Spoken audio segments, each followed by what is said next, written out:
Nakasayad ba ka mo guys?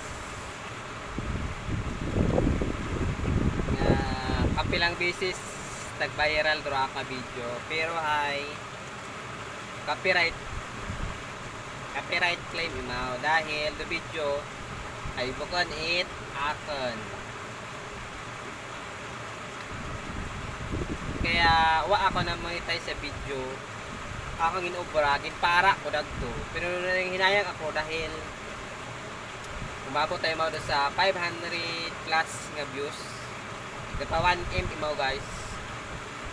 Eh lang bukat akay imaw. Kaya pinara ako nang hinayang guys para paraan.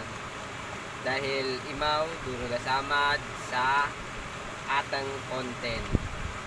Hindi kita ma-monetize kundi na to imaw paraan. Kaya guys, maging original content lang inyong i-upload. Di baling di ka mag-viral.